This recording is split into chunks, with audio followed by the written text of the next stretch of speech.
What's going on YouTube? Modeling that back at you finally with the next video series. So this one is going to be probably over the next month or so, and will be of the Iron Shipwrights SS Edmund Fitzgerald. So went ahead and I've already done obviously a kit review on this. So if you want to see what the kit is, out of the box, you can go check that out. But starting today, I'll show you kind of what I've got done as the first part of the build. So, setting the box off to the side. Did want to go ahead and note, I've found these arsenals. They are super detail parts for a 1 to 400 scale ship. However, the doors here with the portholes on them are actually pretty darn close to the right size that I needed. Same with the ship ladders for a couple of little parts that you'll see in a moment. Used those in a couple of areas, just kind of wanted to super detail it up. I'll show you a couple of the doors that exist and what it looks like. I know that these are supposed to be life rings. I went ahead and actually put them in as windows, as portholes, but looking at the real ship, I'm probably going to pull them off after I use a micro drill bit to drill out the holes for the portholes and just use these as the life rings. So, but I have 2 sets of those. You might see that on the desk there. These are super thin photo etch. It is, extremely thin. About the thickness of cardstock paper, so does bend very easily, which is good, but also can be bad. So biggest thing that was with this portion of it is cleaning up the parts. So I went ahead and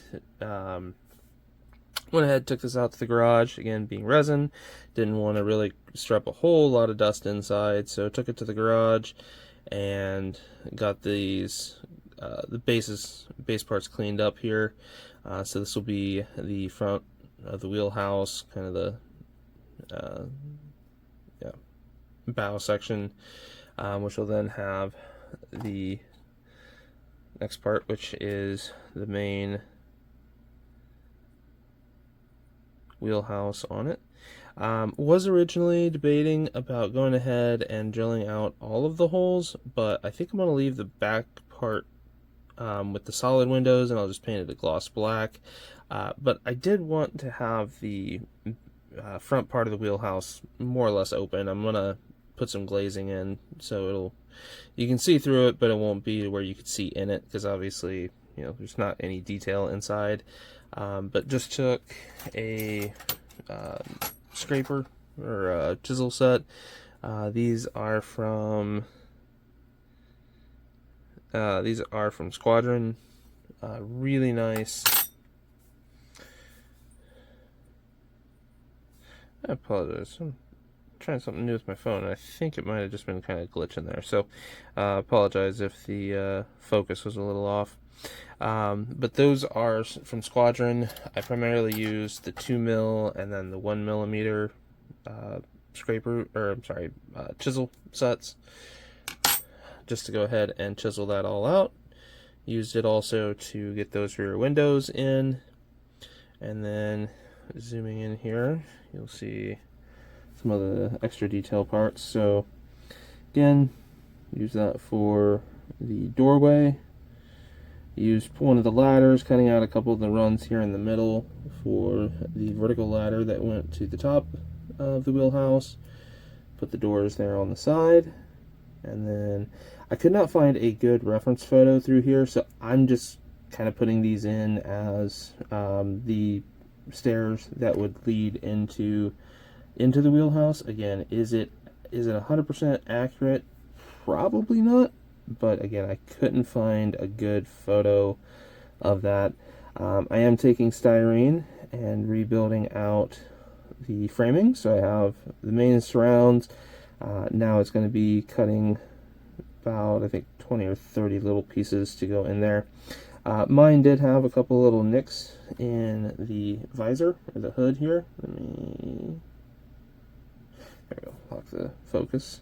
So it had a couple of chips out of the visor. So using new product, I should say new product to me, which was Mr. Dissolve Putty from Mr. Hobby. This is pretty much the same thing as their Mr. White Putty, but it is pre-thinned. To be honest, I thought it was going to be kind of gimmicky after I got it and opened it up because it is so thin. However, it floods, fills, and dries wonderfully. Obviously, in kind of scraping out some of the parts, accidentally got a couple of gouge marks on the front here, so filled those in. I am going to replace the railing with a piece of brass. I might do that as well with the railing through here, but I might try to keep this intact if at all possible. But we shall see. Other than that, cleaned up the funnel, which, be careful with this part. You do have the exhaust tack there on the top is pretty fragile. Same with this here. Now this does have a pretty convex shape to the bottom of it, so be careful. As you can see on these are the original doors. They're not bad. You know, they're fairly straightforward for what's molded in. Here's some putty that I had to fill a hole with. However, I just kind of feel like that in comparison to that, it just looks a lot better. Again, is it maybe 100% accurate? No. Again, we've got 1/400 scale doors going onto a 350 scale ship, but it still looks pretty darn good. Other than that, the bigger part that I worked on, both in size and in just, you know, what took the most time was kind of getting the bottom of the actual main hull sorted out. Definitely be careful. There is these little pegs up here on the top, which are the lift rings for this. Those are extremely fragile, snap off, so I'm going to have to replace some already. I know that. Went ahead and also, I'll try to zoom in here, worked on the back of the door. The black marks here, there we go. The black marks are just Sharpie marks that I used to indicate which were doors, which were the rings. So you can kind of see what I was talking about with those rings. They just, I mean, they don't look wrong, but they don't look right either for this ship. I might take a look. I think I have some extra portholes that I got for a 1/350th scale North Carolina. I may get those out, see what they look like. But you can see here those little parts. And again, they snap off so easily. Just working on this thing was a royal kind of pain. The other thing that I had to fix was this rear this rear railing section. I am going to need to cut out a couple of holes for the the lines to come through, as well as a hole in the center for the winching mechanism that would go through that. I am going to keep the stairwell there. I'm going to keep that one in place because it's super deep in there. But I am going to go ahead and replace the door here on the back. Might keep those life rings because, again, they are super hidden once you actually got the back portion, which is basic, or for the fantail here, which basically is this part here. It pretty much will cover most things, so it doesn't have to be 100% perfect, but just gives you a light idea on that. We'll be replacing the doors here for these hatch doors, because these are going to be the watertight doors at the back of the railings. I'm going to go ahead and go with these with the actual turn buckle. Again, I may look at the 1/350th set that I got for the North Carolina because I think it has more of this proper style of door. Just to go ahead and throw just a couple on because I only need a couple of them there. And then probably going to leave this one, but again, I might replace it, not 100% sure. Mine did have a couple of nice bulges here, so I had to sand those out and kind of scratch those out. But other than that, do have a hole I just realized I'm going to have to fill, so I'll probably get some filler on it as soon as I get done recording this. But, yep, just like I said, starting the project.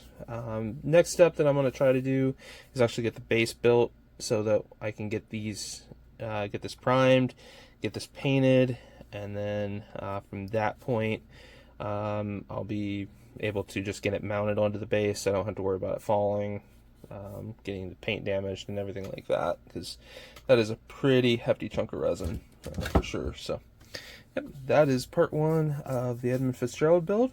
I will catch you in the next one with part 2. Later.